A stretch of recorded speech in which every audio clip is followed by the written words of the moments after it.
I'm Simon Lovegrove, and I help leadership teams all over the world to be the best that they can be. This is one of a series of videos on how to optimize the performance of your leadership team. And in this one, what we're going to look at is cleaning up the past and establishing a habit of successful communication. The reason this is important is that most leadership teams carry around with them an enormous amount of baggage based on things that were said that shouldn't have been said, things that weren't said that should have been said, and events that took place that were never dealt with properly. And they don't really have the habit of working through these things at the time in an effective way.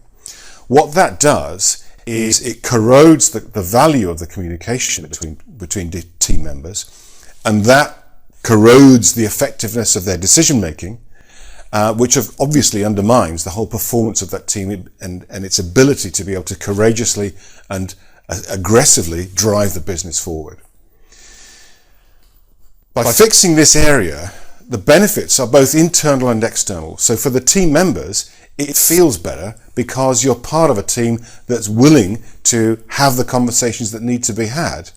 And you're also not trying to cover your back or protect sensitive areas from criticism because you're already having the conversation about it. The external benefit, of course, is the quality and speed of communication that is the driving force of those decisions that the team make much faster and much more vital. And it's possible to say the things that need to be said, even if they're a little bit uncomfortable.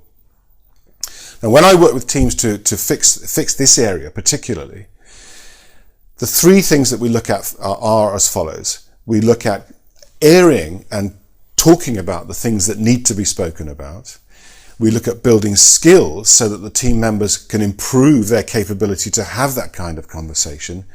And what we want to do finally is to establish a habit and practice of having those conversations on a daily, regular basis or as they come up, so that the team never builds up that drag of barnacles of issues that have not been dealt with.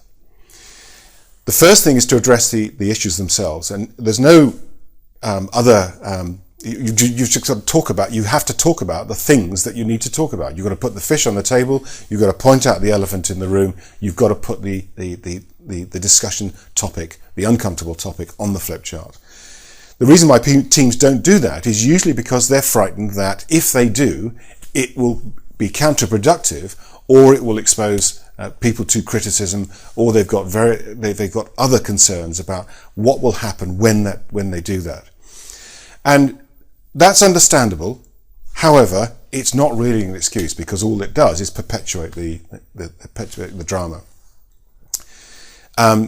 For building skills, we want the team members to have a way of talking about these things that makes things easier. And we find there's three critical communication types that address most of these issues. Number one, how to say sorry. So when you drop the ball, when you've let somebody down, when you need to clean up something that you didn't go according to plan, you need to be able to say sorry in a way that's effective, that actually communicates, that lets people off the hook and allows you to move on. People don't really know how to do that, and it's partly because it's uncomfortable.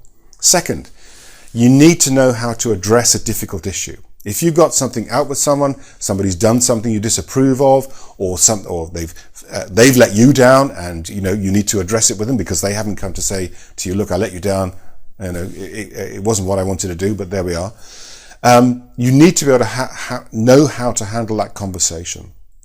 And there is a particular process, which is a skill that can be developed, and people can improve their capability to have those difficult conversations.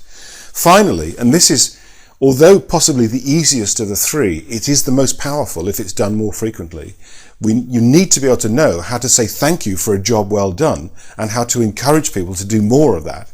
And that's when it's done in organizations, done in teams and organizations, is an extremely powerful way of marking out the kind of behavior that marks out success for you, and that is what is required. Now, if there's one thing that really helps all of this, it's having a general process which allows the conversations to be easier. Frequently, the issue of confrontation is the difficult thing. And confrontation is usually seen as eyeball to eyeball, across the desk. One of the simpler ways to make this easier is to remove the issue of confrontation from the process of communication. And we do that by addressing it through what we call a walk and talk, in which, as the name says, you walk and you talk. And you're side by side with the person that you want to talk to. You're moving and walking. And over 10 or 15 minutes, you're having the conversation that needs to be had. And that can be, look, I messed up. It wasn't what I planned to do. I apologize. Okay? Or it could be, hey, you know that thing that you did? I was kind of curious about how that happened. You know, what was going on for you? Hey, you did a fantastic job the other day, da-da-da. Any of those three or other communications are all improved by the process of walking and talking. So if you want to take away one thing from this video, find someone that you either need to say sorry to, or that you want to raise an issue with, or that you want to say thank you for a job well done. Take them out, spend 10 minutes, maybe 15 at the most, walking and talking, listening, hearing, expressing, being understood, and you will find that your spirits go up, and by the way, so do theirs.